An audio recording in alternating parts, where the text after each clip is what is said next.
everybody, it's Father Casey, the pastor of Epiphany of Our Lord Church, back to share with you another episode of the Fourth Magi. This week in the Gospel, we find Jesus in Capernaum, this beautiful little, not a city, but more like a town on the coast of the Sea of Galilee, and he's preaching in the synagogue. Now, while he's preaching in the synagogue, a man who is possessed comes into the synagogue, an unclean spirit who has possessed him. And when the person that's possessed speaks to Jesus, it's interesting the use of pronouns. Now I say that because we live in a culture in which nobody can seem to figure out what's the right pronoun to use. And you ask the silly question, what's your pronoun? What pronoun would you like to use? When for years and years, English classes taught the proper use of pronouns. And now we seem to have thrown that out the window. And you find people with, like, my pronouns are we and they.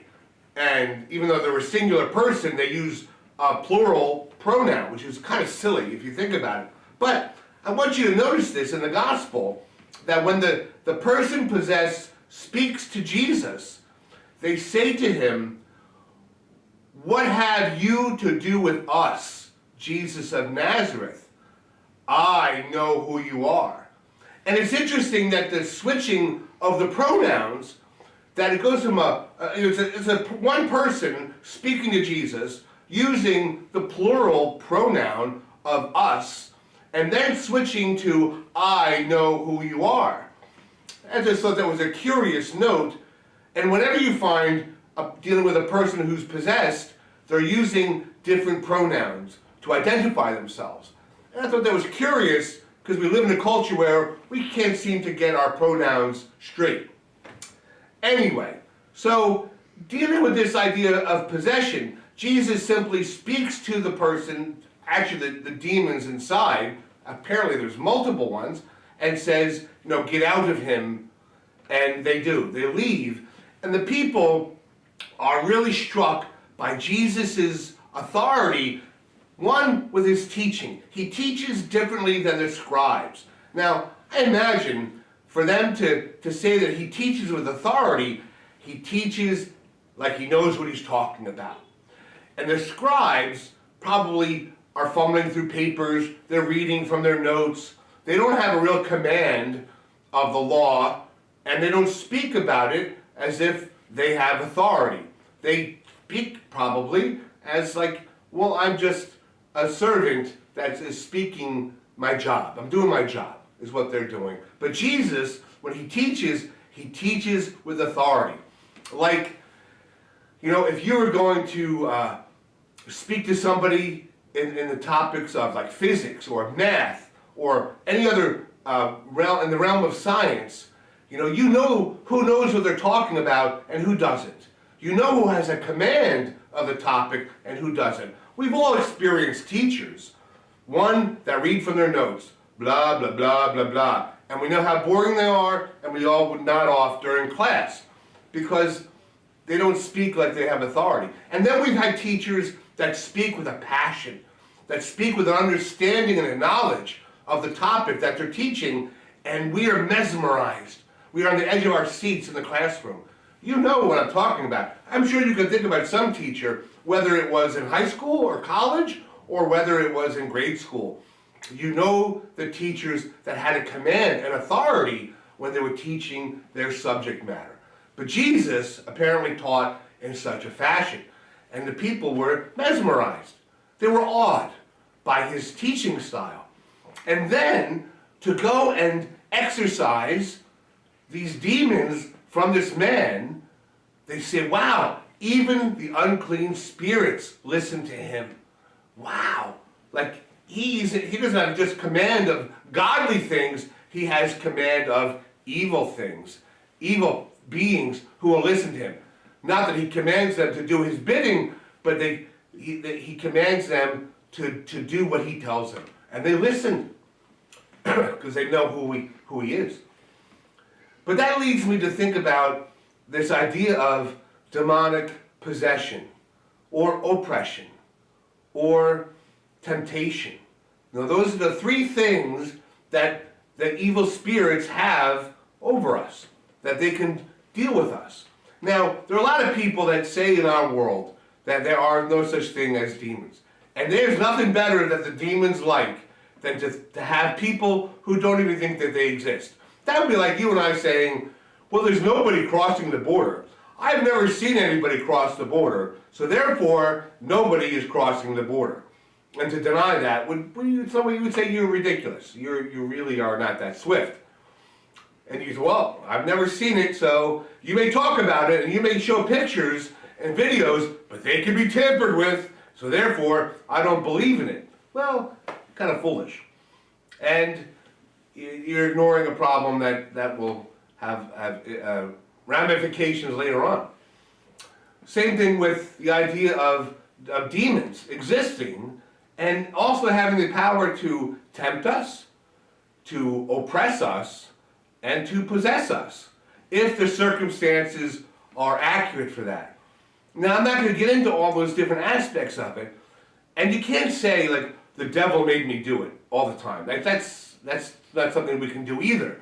We are capable of placing ourselves in situations that are quite tempting without any help from Mr. Satan, okay? So, but to realize that, as St. Paul tells us in his letter to the Ephesians, that it's not a physical battle that we're dealing with. We're not going into a field with armor and with a sword and with a shield. We're fighting a spiritual battle. It's a battle for souls. And the demons are alive and well in this battle. And if you don't believe in it, well, then you've already lost the battle, because the enemy already has a foothold on you. Now, there are two people that I'm going to have Michael place a link in the video. And that is Father Chad Ripperger and Father Carlos Martins. Right? They are two men, alive and well, who are exorcists in their respective dioceses. Now, every diocese in the world has a chief exorcist. The person that the diocese goes to in cases where it has to be investigated whether this person is possessed, literally, or they have psychological problems. But there's a whole list of items that they have to check on to see if it's true or not. And I really want you to check out these videos, and I'm going to give you the link to two of them, but they have many more videos, and hopefully your interest is sparked to find out more about the spiritual battle with demons, which is alive and well in this country. And if you haven't figured that out, that there's a spiritual battle going on, then you're living under a rock. So wake up, all right? So one thing that really came out of my listening to Father Ripperger, when he talks about his cases and the demons, is that their number one tool, not only for the person being possessed, but for him, is that the demon tries to exalt fear, wants you to be afraid. And fear is something that is so rampant in our society today. People are afraid of everything. They're afraid of diseases. They're afraid of people. They're afraid of cultures. They're afraid of society. They're afraid of institutions. But we're afraid to take chances. We're afraid to take risks. We're afraid to do our best. We're afraid of failure. We're afraid of success. Fear is running rampant. It's the number one tool that the devil has. But the number one antidote to fear is faith. It's believing that God is with us at all times, that Jesus Christ died for us so that we are his brother. We are God's children. And that no matter what we're going through, whether we're going through physical ailments like cancer, or we're going through marital problems, whether we're dealing with problems with our children, whether we're dealing with problems with our job, fear can creep in and take hold of us, and we make bad decisions, bad choices, because we're not turning to God and believing that God has a plan and that God is going to see us through. And so I think it's a good reflection on this idea of the devil, having the ability to tempt us, oppress us, or possess us, but that the devil is involved in the details, as they say. But if you and I are practicing our faith, going to church. Now, you might say, well, I don't really want to go to church. Now, I want you to think about this for a second. Jesus, the Son of God, he had no problem going to synagogue on the Sabbath. He went to the temple on high holy days. Jesus Christ practiced his religion. So, if you think you're different than Jesus Christ, more power to you. But, are we practicing our faith? Are we going to church? Do we have a daily prayer life? Are we participating in the sacraments?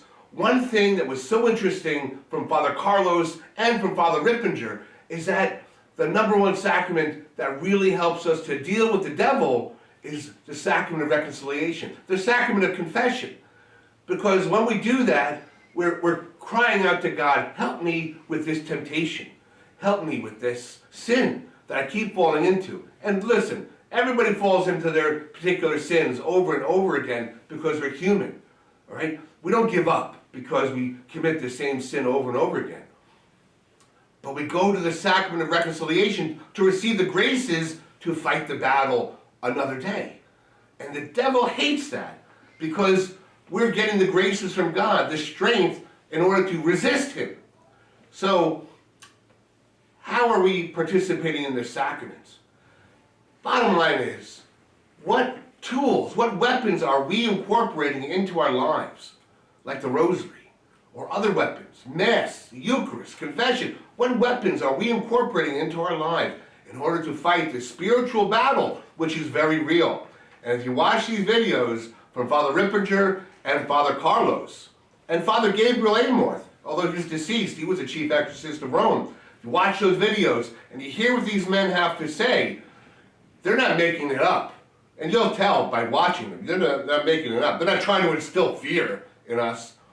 They're trying to help us understand what is the battle at hand and are we prepared to fight it. Good luck this week and God bless you.